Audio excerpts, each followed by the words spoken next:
1절부터 6절까지의 말씀, 우리에게 주시는 말씀인 줄 믿고 한 절씩 기록할 때 분명해서 기록을 합니다. 구약성경 819편 정도 있습니다.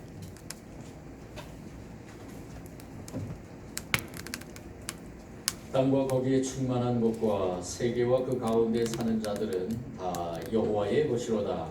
여호와께서 그것들을 바다 위에 세우시며 강들 위에 건설하셨도다. 여호와의 산에 오를 자가 누구며 그의 거룩한 곳에 설 자가 누구인가? 곧 손이 깨끗하며 마음이 정결하며 뜻을 악한 데에 두지 아니하며 거짓 맹세하지 아니하는 자라. 그는 여호와께 복을 받고 구원의 하나님께 의를 얻으리니 이는 여호와를 찾는 족속이요 야곱의 하나님의 얼굴을 구하는 자로다. 아멘. 지난주에 이어서 거룩에 대한 설교 두 번째 설교합니다. 우리 시대에 참 거룩이라는 이 단어가 더 중요해짐을 새삼 느낍니다. 왜 이 바이러스를 통해서 우리가 이렇게 장로님도 기도했듯이 삶이 무너지고 또 여러 가지 또 다양한 이러한 삶의 형태들이 나타나는가?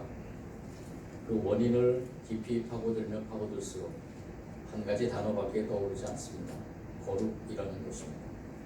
이 거룩이라는 이 삶에서 우리 참된 그리스도인들, 하나님의 백성들이 그 거룩이란 삶의 맨 선봉에 서야 되는데 그렇지 못하는 우리의 삶을 바라보면서 다시 한번 우리가 말씀 속에서 이 거룩이라는 것, 지난주에 우리가 거룩한 옷을 입자라고 다짐하며 한 주간을 지냈습니다.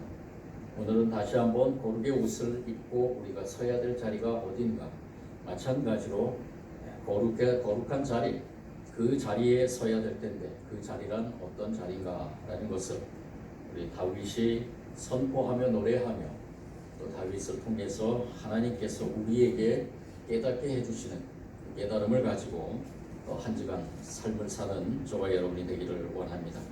다윗은 노래합니다. 여호와의 산에 오를 자가 누구며 그의 거룩한 곳에 설 자가 누구인가? 우리가 하나님의 백성으로서 거룩한 곳, 거룩한 자리, 그 자리에 서야 될 텐데 그 자리에 설 자가 우리임에도 불구하고 저와 여러분이 그 거룩한 자리에 서고 있는가라는 것을 다시 한번 돌아보면서 오늘 이 다윗의 고백 또 다윗의 선포가 우리 삶 속에서 흘러나왔으면 좋겠습니다. 인간은 존재에 대해서 책임져야죠. 저와 여러분은 어떠한 존재인가, 인간이면서 또한 인간을 넘어서서 어떠한 존재인가를 분명히 우리가 인식하며 살아야 될 것입니다. 어쩌면 자리라는 것은 인간의 그 존재에 대한 그림자라고 볼 수 있겠죠. 이 사람은 어떤 사람인가라는 그런 그림자가 바로 자리가 아닌가. 그곳에 서 있는 그 자리가 그 사람의 존재의 그림자가 아닌가라는 생각이 듭니다. 파출소에 있는 사람은 경찰이죠. 그리고 카센터에서 일을 하는 사람은 정비공이고 그의 존재에 대해서 우리는 그곳에 있는 그 존재만으로도 그 사람이 어떤 사람인가를 알게 되죠. 저와 여러분이 이 시간에 지금 이렇듯 하나님의 교회에서 예배드리면은 세상 사람들이 바라볼 때 저 사람은 예수님을 믿는 사람이구나 라는 것을 알게 되죠. 교회에 출입하면 나는 오늘 교회 가서 예배드린다 라고 얘기하면서 갈 때 우리 주위에 있는 이웃 사람들이 그래 저 사람은 하나님을 믿는 사람이야 그렇게 바라보게 되어 있는 것입니다. 그것이 바로 존재에 대한, 인간 존재에 대한 그림자라는 것입니다. 우리 그리스도인들이 서 있는 그 자리가 그러할진데 오늘 다윗이 노래하는, 찬양하는 이러한 그의 거룩한 곳에 설 자가 누군가라고 질문하면서 이 찬양이 시작되는 것에 우리가 집중해야 되겠습니다. 거룩한 곳, 그곳에 서 있는 사람들은 어떤 사람들인가라는 것이죠. 물론 저와 여러분입니다. 그렇게 믿고 살아갑니다. 근데 저와 여러분이 과연 그러한 거룩한 곳에 서 있는 사람으로서 오늘 다윗이 선포하는 이 세 가지에 부합된 그러한 존재인가를 한번 생각해 봐야 된다는 것입니다. 여호와의 산, 즉 거룩한 곳에 설 자는 첫 번째 다윗은 이렇게 선포를 합니다. 손이 깨끗하며 마음이 청결하며 이것을 두 개로 나눌 수 있겠지만 사실은 이것을 하나로 우리가 생각하면서 이 속에 담겨 있는 죄에 대한 문제를 우리가 깊이 생각을 먼저 해봐야 되겠습니다. 손이 깨끗하고 마음이 청결한 모습으로 우리가 거룩한 곳에 서 있어야 된다는 것입니다. 여기에서 얘기하는 손이라는 것은 무엇을 상징하느냐? 손은 우리의 모든 행실을 상징을 합니다. 신명기 30장 9절에서 10절 말씀에 하나님께서는 모세를 통해서 말씀하셨습니다. 말씀대로 행하면, 즉 손이 깨끗하면 내 손으로 하는 모든 일에 복을 주겠다라고 말씀합니다. 손이 깨끗한, 말씀대로 행한다는 것은 하나님의 말씀대로 모든 우리의 행위가 그렇게 순종하며 나아간다는 것입니다. 하나님이 서라 그러면 서고요, 가라 그러면 가고, 이곳으로 있어야 된다 하면 있어야 되고요, 이곳에 있지 말아야 된다 하면 말아야 되고요. 하나님이 말씀하신 대로 행하는 우리의 이 육체적인 그러한 행위, 몸짓이 바로 손이라는 그러한 것으로 대표할 수 있다는 것입니다. 그래서 손이 깨끗하다라는 것은 바로 행위에 흠이 없다라는 것을 의미하죠. 행위에 흠이 없는 자라는 것을 의미합니다. 그 다음에 두 번째, 마음이 청결하다라는 것은, 이 마음이라는 것은 바로 영혼이라고 대변할 수 있습니다. 예수님께서 산상에서, 산에서 제자들과 또 무리들에게 그 설교를 하실 때 마음이 청결한 자는 복이 있나니 하나님을 볼 것이요 라고 이렇게 선포했습니다. 여기에서도 마찬가지고요. 이 마음이라는 것은 바로 우리에게 주신, 하나님이 우리에게 주신 그러한 영혼이라고 볼 수 있습니다. 그래서 육신과 영혼이 모두 청결한 모습으로 하나님의 그러한 산, 거룩한 곳에 서는 사람이 저와 여러분이어야 된다는 것입니다. 여기서 우리가 한 가지 생각해야 될 것은, 그렇다면 행위에 흠이 없는 것, 우리의 그 손, 우리의 손이 깨끗하고 청결하는 것은 어쩌면은 우리의 노력으로 될 수 있습니다. 그리고 더 나아가서는 그 행위가 선하게 보일 수 있습니다. 선하게 보이기 위해서도, 나의 그 선을 위해서도 그 행위를 할 수 있습니다. 많은 좋은 일들을 하는 사람들 우리 많이 보죠. 그렇죠? 어디를 많이 기부한다거나, 또는 아프리카나 어디 어려운 지역에 가서 봉사를 한다거나, 우리의 행위가 다른 사람들이 보기에도 아름다운, 그리고 세상에서의 그러한 정의로는 어떻게 보면은 그런 부분들에 의해서 아름답게 보이는 그런 행위로 나아갈 수 있습니다. 즉 우리의 인간의 노력으로 그 선한 행위를, 또 정결한, 그 손이 깨끗한 그러한 행위를 할 수 있다는 것입니다. 네, 여러분들에게 묻겠습니다. 그렇다면 마음이 정결한, 즉 영혼이 정결한 것은 영혼이 흠이 없는 자로 서 있을 수 있느냐라는 겁니다. 저와 여러분의 의지로 우리의 영혼이 깨끗하고, 또 우리의 영혼이 하나님 앞에서 정말로 너는 영혼이 깨끗하다, 죄가 없다라고 인침을 받을 수 있냐라는 것입니다. 우리의 노력으로 그것은 불가능합니다. 우리의 노력으로 하나님 앞에서 우리의 죄 없음, 영혼의 흠이 없음을 인침받을 수 있는 사람은 한 사람도 없다는 것입니다. 그렇기에 우리는 이 죄의 문제에 대해서 깊이 고민하는 것입니다. 많은 사람들이 이 죄에 대해서 많은 해답들을 내놓으려고 하지만은 정작 그 죄 문제 앞에서 그 자유함을 얻은 사람들은 없다는 것입니다. 그런데 하나님께서는 그 통로를 열어놓으셨습니다. 구약시대 때는 하나님이 직접 모든 사람들을 만남으로 그 통로를 열으셨고요. 신약시대에는 직접 이 땅에 인간의 모습으로 오셔서 십자가의 죽으심으로 그 통로를 열어놓으셨다. 죄에서 자유할 수 있는 그러한 통로를 열어놓으신 분이 바로 하나님이십니다. 예수 그리스도를 통해서 저와 여러분의 죄 문제를 해결받을 수 있다는 것이죠.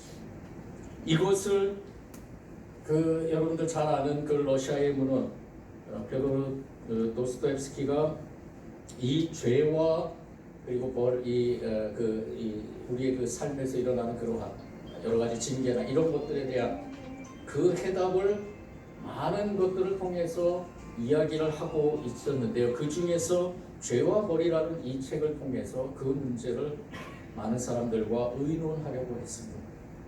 죄와 벌을 읽어보신 분은 알겠지만 이 죄와 벌에 등장하는 그 라스코니니프하고 그 다음에 그 라스코니니프와 두 사람이 그 라스코니니프가 저지른 그 노파를 죽인 그 죄의 문제에 대해서 대결하는 그 두 사람이 등장하는데 그 한 사람은 포르필이라는 그 재판관이고 또 한 사람은 소냐라는 여자입니다. 이 소냐는 많은 남자들과 관계를 맺으면서 그 소냐 어떻게 보면은 성적으로 좀 문란하지만은 그렇지만 그 안에 예수 그리스도의 그 사랑을 품고 살아가는 그러한 사람입니다. 그래서 이 죄와 벌에 등장하는 이 포르피니는 세상의 법이라는 그러한 상징이 있고요. 그리고 이 소냐는 그리스도의 사랑이라는 그러한 상징성을 가지고 있습니다. 이 라스코니니프가 자기가 만들어 놓은 하나의 주의가 있죠. 범인과 비범인에 대해서 범인은 법률을 따르는 대중이고 비범인은 법률을 만드는 선택된 소수. 그러면서 자신이 비범인으로 존재하려고 자신이 직접 그 죄에 대해서 단절하는 그러한 존재로 서 있기를 원했습니다. 그래서 한 노파를 죽이게 되죠. 그 노파를 죽이게 되는 그러한 가운데서 이 라스코니니프의 그러한 주의라는 것도 있겠지만은 거기에 또 부합되는 여러 가지 요소들이 있게 되죠. 이 라스코니니프가 노파를 죽일 때 뭐라고 얘기를 했냐면 그 책에서 나는 인간을 죽인 것이 아니라 주의를 죽인 것이다. 이렇게 얘기를 합니다. 그러면서 그 노파의 죄에 대해서 자신이 직접 단죄하게 되죠. 그런데 이것에 대해서 세상의 법은 이 라스코니니프에게 너는 죄인이다. 네가 받아야 될 형벌에 대해서 생각해봐라 라는 그러한 포르피니의 판사의 그러한 판결을 이 라스코니니프는 어떻게 보면은 콧방귀를 피면서 이것에 대해서 반응하지 않습니다. 그런데 또 다른 기둥인 이 소냐와의 만남을 통해서 자신이 가졌던 죄의 단절에 대한 그러한 생각에 대해서 단죄에 대해서 자신의 그러한 주의가 흔들리기 시작합니다. 그리고 이 소냐의 사랑과 희생으로 라스코니니프가 다시 한번 새로운 길을 가게 되는 그러한 것을 맞이하게 되죠. 자수하게 되고 그리고 시베리아에서 죄수들과 생활하면서 여러 가지 그러한 사상들에 대해서 다시 한번 생각하게 됩니다. 결국에는 이 라스코니니프가 저지른 이 죄도 마찬가지로 예수 그리스도의 사랑으로 용서를 받으면서 또한 이 세상의 모든 죄도 다 예수 그리스도의 사랑을 통해서 용서받을 수 있다는 그러한 것을 이야기를 하고 있는 것입니다. 이 소냐가 쓴 노트에 이러한 얘기가 있습니다. 저는 죽은 나사로였습니다. 그런데 그리스도께서 저를 되살려 주었던 것입니다.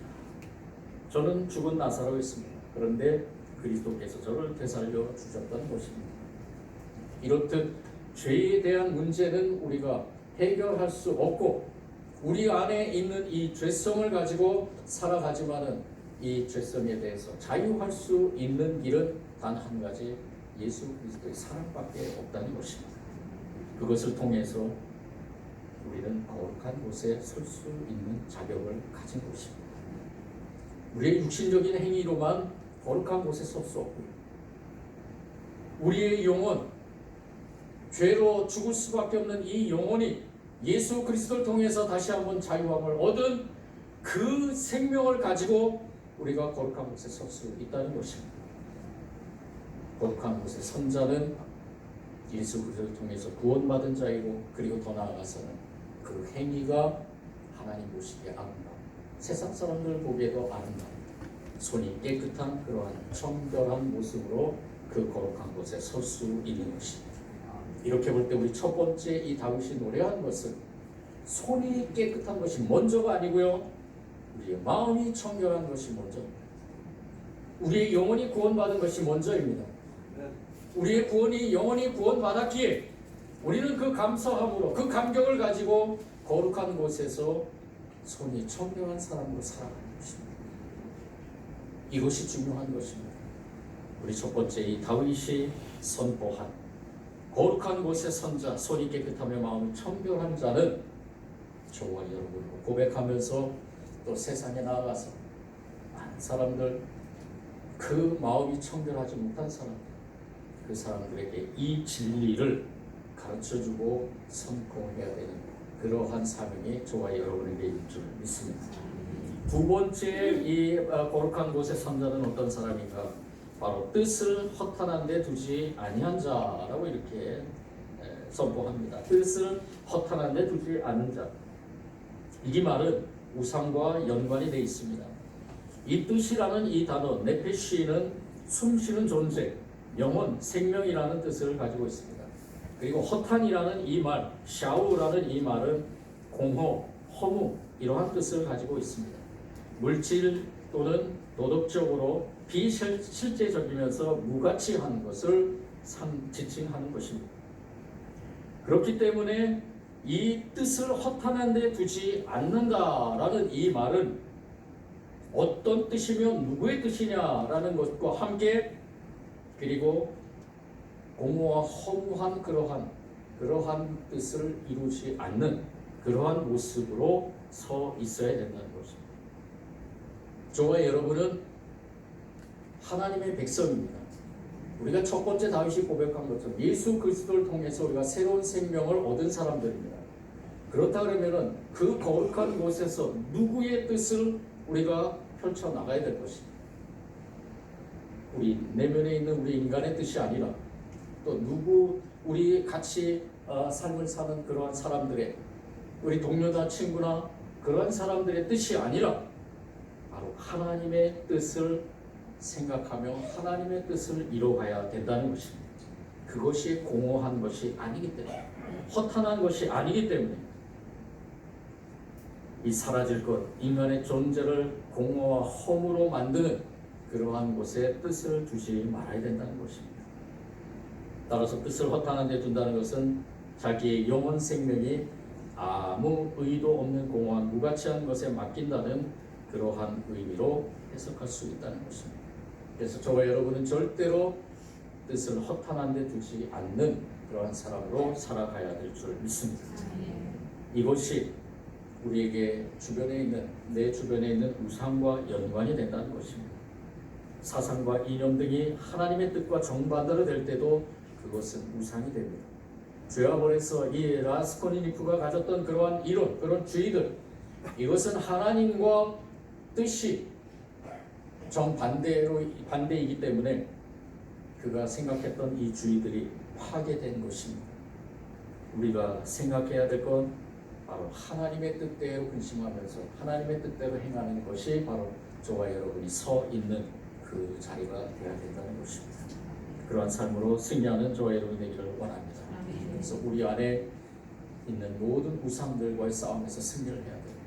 사단은 끊임없이 우리에게 그 우상을 통해서 넘어뜨리고 쓰러뜨리고 합니다. 각자가 가지고 있는 그러한 우상이 무엇인가는 우리 자신이 너무나 잘 알고 있습니다. 저 자신도 그렇고요. 여러분들도 그렇고 우리 안에 있는 모든 이 우상들을 깨쳐나갈 때 우리는 거룩한 곳에 서 있는 사람들로서 뜻을 허탄한 데 두지 않고 살아가게 될 것입니다. 우리가 서 있는 그 자리에, 거룩한 자리에 하나님의 사랑의 모습으로 주님의 뜻을 이뤄가는 모습으로 서 있기를 원합니다. 세 번째 다윗이 선포한 것은 무엇이냐? 거짓 맹세하지 아니하는 자라고 얘기를 합니다. 거짓 맹세하지 않는 모습.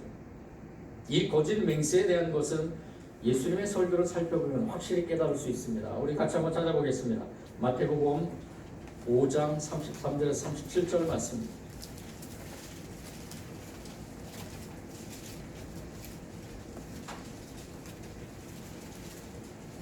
마태복음 5장 33절에서 37절 말씀, 신약성경 6면 정도 있습니다. 한 절씩 같이 교독하겠습니다. 또 옛사람에게 말한 바 헛맹세를 하지 말고 내 맹세한 것을 주께 지키라 했다는 것을 너희가 들었으나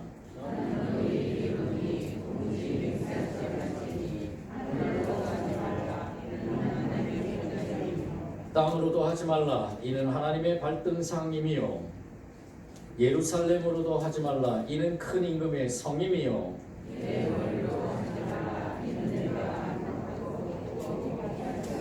적겠습니다. 오직 너희 말은 옳다 옳다 아니라 아니라 하라 이에서 지나가는 것은 악으로부터 나느니라. 아멘.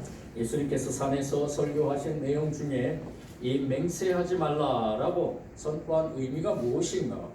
이것을 먼저 깨달으면 오늘 이 다윗이 찬양하며 선포한 거짓 맹세하지 아니하는 자, 거룩한 곳의 선자가 거짓 맹세하지 않는 자라고 이렇게 선포한 의미를 알 수 있다는 것입니다. 예수님께서 이 산에서 설교한 이 맹세에 대한 설교의 의미는 무엇이냐? 내용이 무엇이냐? 먼저 우리가 이 말씀에서 한 가지 단어 4개가 나오는 하늘, 땅, 예루살렘, 머리 이것을 어떻게 해석해야 되느냐? 이것은 다 하나님으로 해석을 해야 된다는 것입니다. 즉 하나님의 너희는 맹세하지 말지니 하나님 앞에 하지 말라. 또 하나님 땅도 마찬가지죠. 하나님 앞에 하지 말라. 하나님 앞에 하지 말라. 하나님 앞에 하지 말라라는 거예요. 하나님 앞에 맹세를 하지 말라라는 것인가? 여기서 얘기하는 하나님 앞에 맹세라는 것은 그 당시의 상황을 먼저 잘 이해를 해야 될 것인데요. 이 유대인들은 한 가지 잘못된 율법의 해석을 가지고 있었습니다. 그것이 무엇이냐? 이 맹세라는 것에서 이 맹세는 재판 과정에서 거짓 증언하는 그것을 중대한 범죄로 간주했기 때문에 재판 과정에서만 거짓 증언 안 하면 된다라는 그러한 생각을 가지고 있었습니다. 그래서 그 위중죄 외에 다른 거짓 맹세하거나 신실하지 못한 말이나 행동에 대해서는 제재를 가하지 않았다는 것입니다. 예수님께서는 이것을 이 유대인들이 잘못된 그 율법의 해석에 대해서 하나님이 왜 이 맹세에 대해서 이러한 유대인들의 잘못된 행동과 잘못된 그러한 가치관을 가지고 있느냐에 대해서 예수님은 올바로 깨닫게 하기 위해서 하나님 앞에 맹세하지 말라고 이렇게 얘기를 하신 것입니다. 하나님 앞에 맹세한다는 것, 이것은 우리가 도무지 지킬 수 없는 것이라는 거죠. 하나님 앞에 맹세한다 그래서 우리가 그것에 완벽하게 100% 그것을 지켜나갈 수 있다는 것은 어떻게 보면 참으로 어리석은 것이다. 물론 하나님은 우리와 언약을 맺으셨습니다. 약속을 하시죠. 이것은 일방적인 사랑의 언약입니다. 어떻게 보면 이것도 우리와 맺은 그 언약 가운데 하나님께서 맹세하신 것이죠. 근데 우리 인간은 그게 아니라는 것입니다. 우리 인간은 연약하기 때문에 언제든지 그 하나님과의 언약 약속을 파기할 수 있습니다. 하나님의 사랑이 있기 때문에 저와 여러분이 그 사랑을 덧입어서 언약의 백성으로 살아가는 것이죠. 거룩한 곳의 선자는 진실해야 된다는 것. 바리새인들의 이 율법 잘못된 해석에 대해서 하나님의 뜻과는 거리가 멀은 그러한 비정직성을 가지고 하나님 앞에 서 있는 것은 거룩한 곳의 선자의 모습이 아니라는 것. 하나님께서 가르쳐 주시는 대로 하나님의 말씀대로 행하면서 하나님의 뜻에 부합된 그러한 삶으로 우리가 진실하게 정직하게 하나님 앞에 서 있는 것이, 우리는 연약합니다. 우리는 실수할 수 있습니다. 우리는 때로 넘어질 수 있습니다. 우리는 때로 또 거짓말할 수 있어요. 우리는 연약하고 연약해서 하나님 앞에 비정직성을 가지고 있습니다. 가질 수 있습니다. 그렇지만 저와 여러분은 하나님께서 주신 그 사랑으로 언약의 백성으로 살아가기 때문에 우리 장로님 기도한 것처럼 회개하고 또 우리의 연약함의 존재를 드러낼 때 맹세하지 않고 하나님 앞에 정직하게 서 있을 때 하나님께서는 우리를 사랑으로 품어주신다는 것입니다. 그것이 바로 거룩한 곳의 선자의 모습이라는 것이죠. 예수님께서 이 맹세에 대한 설교의 핵심이 바로 그것입니다. 하나님 앞에 맹세하지 말라는 것은 하나님 앞에 연약한 존재이기 때문에 그 연약한 존재로서의 모습 그대로 그것으로 하나님 앞에서 거짓 맹세하지 말고 거짓 자신을 드러내지 말고 진정한 연약한 그 인간의 존재로 하나님 앞에 서 있어야 된다는 것입니다. 그것이 다윗이 고백하는 거짓 맹세하지 않은 자에 해당하는 그러한 말씀인 줄 믿습니다. 정리하면서 우리가 다시 한번 생각해 봐야 될 것, 그러면은 하나님께 이러한 모습으로 거룩한 곳에 서는 자는 어떻게 될 것인가? 우리 5절 말씀을 다 같이 한번 읽겠습니다. 5절입니다. 시편 24편 5절입니다. 읽습니다. 시작.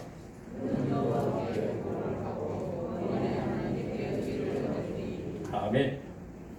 이 부분에서 힘있게 읽어야 됩니다. 그는 누굽니까? 그는 누굽니까? 저와 여러분이 되길 원합니다. 누구라고 얘기하지 마시고 저와 여러분이 되길 원합니다. 내 이름을 넣으시면 돼요.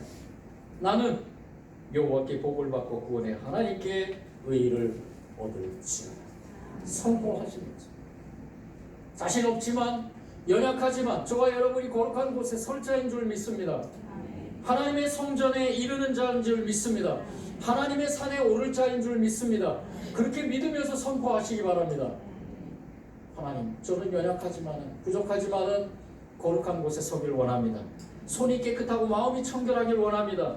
뜻을 허탄한 데 두지 않길 원합니다. 거짓 맹세하지 않길 원합니다. 나의 모습 그대로 정직하게 하나님 앞에 서길 원합니다. 그렇게 우리가 고백할 때 하나님께서는 저와 여러분에게 은혜의 축복을 내려주신다. 그 축복의 길이 무엇이냐? 하나님께서 의인으로 선택하시고 의인의 길을 가게 하신다. 저와 여러분에게 그만큼 큰 축복이 어디 있습니까? 여러분들 더 큰 물질의 축복 받기를 원하십니까? 더 강한 능력의 건강함의 축복을 누리시길 원하십니까? 지식이 많고 권력이 많고 또 이 세상에 어느 누구보다도 부럽지 않은 그런 권력과 지식을 갖기를 원하십니까? 우리는 하나님의 자녀입니다. 거룩한 곳에 선 자입니다. 하나님께 의인으로 인침받은 그것이야말로 가장 큰 축복인 줄 믿습니다. 지금 이 시대에는 우리가 느끼지 못하겠죠. 그렇지만 우리가 하나님의 나라에 가서는 하나님 앞에 섰을 때는 분명히 밝혀질 것입니다. 아무리 큰 권력을 가진 사람이라도, 아무리 재산이 많은 사람이라도, 아무리 건강한 사람이라도 하나님 앞에 섰을 때 의인으로 인침받지 못한다면 한낱 공허한 외압을 받게 되지 않죠. 허탄한 것밖에 되지 않습니다. 사라질 것밖에 되지 않죠. 우리가 이 세상에서 올바른 믿음을 가지고 올바른 신학적인 정립을 가지고 우리가 세상에서 이렇게 살아가야 될 줄 믿습니다. 저와 여러분이 거룩한 자로서 거룩한 옷을 입고 거룩한 자리에서 하나님이 주시는 참된 삶을 살아갈 때 하나님 앞에 올라가서 이 코로나 질병 가운데서 우리는 더욱더 그것을 깨달아야 됩니다. 저와 여러분이 더욱더 거룩해져야 됩니다. 저와 여러분이 더욱더 거룩한 자리에 서 있기를 소망해야 됩니다. 그럴 때 이 바이러스 다 물러가게 될 줄 믿습니다. 그리고 더 좋은 것으로 하나님께서 우리를 인도해 주실 줄 믿습니다. 사랑해 주님 감사합니다.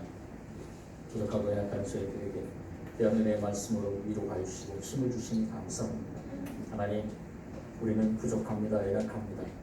우리 다윗이 고백한 것처럼 거룩한 곳에 설 자인지 나 자신을 돌아보면 부족하고 연약한 것밖에 없지만 주님 앞에 간절히 소원하며 기도합니다. 손이 깨끗하며 마음이 청결하기를 원합니다. 뜻을 허탄한 데 두지를 않기를 원하며 진실하게 정직하게 주님 앞에 서 있기를 원합니다. 우리를 인도하여 주옵소서. 거룩한 자리에서 거룩한 삶을 통해 이 세상을 변화시키는데 귀하게 쓰임받게 하여 주옵소서. 이 세상을 치료하고 회복시키는데 귀하게 쓰임받는 교회와 성도들이 되게 하여 주옵소서. 예수님 이름으로 기도드립니다.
모든 것이 주께로부터 왔으니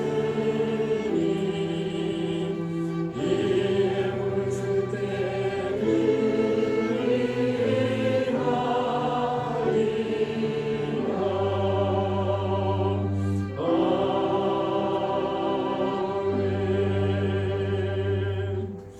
사랑의 주님 감사합니다.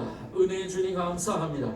새로운 생명을 우리에게 주신 주님께 찬양과 경배를 올려드리며 이 시간에 기쁘게 장원하며 예물 올려드립니다. 이곳으로 주님 사랑하는 것이 우리 모든 것의 전부임을 고백하지만 부족하고 연약합니다. 주님, 그렇지만 우리가 드린 이 예물 받으실 줄 믿습니다. 이 예물 쓰이는 곳에 또 다른 생명을 구원하는데 쓰이게 하여 주옵소서.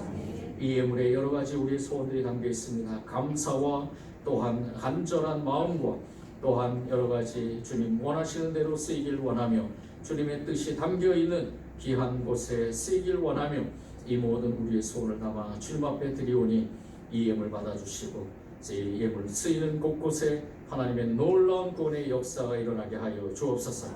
치유와 회복의 역사도 일어나게 하여 주옵소서. 위로가 함께하길 원합니다. 주님 뜻을 이뤄가는데 사용되게 하여 주옵소서. 사랑의 주님, 주님께서 주신 은혜로 살아가는 한 주간이 되길 원하며 또한 좋은 소식들이 오가길 원합니다. 주님 흩어져 있는 모든 가족들에게도 함께하여 주시고 주님의 뜻대로 행함으로 좋은 소식들 나누면서 복된 한 주간의 삶을 살아가게 하여 주옵소서. 이것이 주님이 주시는 은혜의 삶인 줄 믿고 고백하며 거룩한 자리에서 거룩한 옷을 입고 주님의 의를 행해 나가는 우리 모든 믿음의 식구들 다 되게 하여 주옵소서. 형통함의 축복으로 한 주간 승리의 삶을 살며 주님께서 주신 은혜로 승리할 줄 믿고 또한 여러 가지 질병 가운데 신음하고 있는 환우들 주님 불쌍히 여겨주시고 주님께서 반드시 치유한다는 믿음을 가지고 예수 그리스도의 이름으로 선포하며 질병과 싸움에 승리하는 환우들 다 되게 하여 주옵소서. 감사를 드리며 예수님 이름으로 기도드립니다.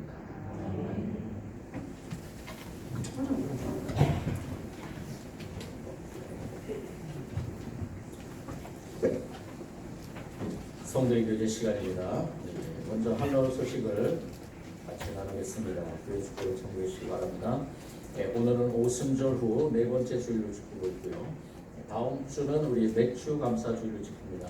우리 해마다 7월 첫째 주일은 맥주 감사 주일입니다.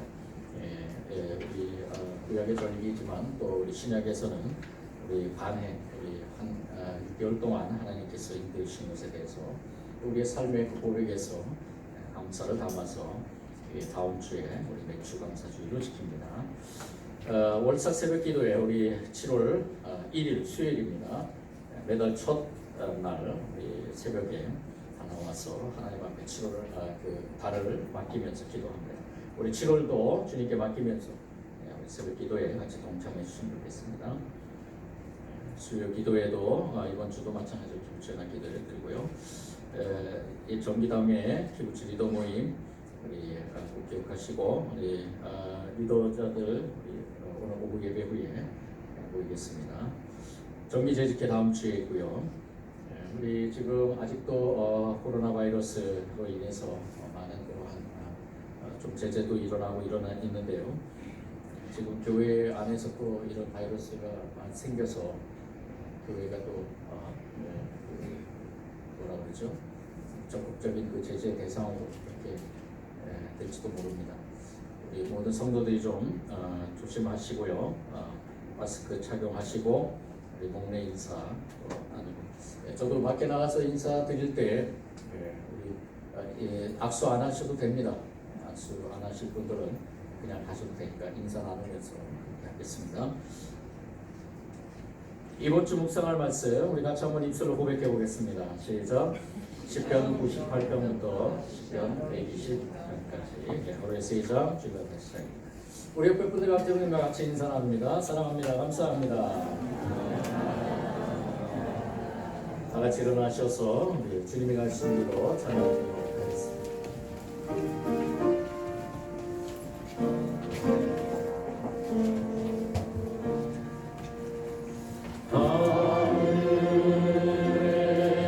하늘에 계신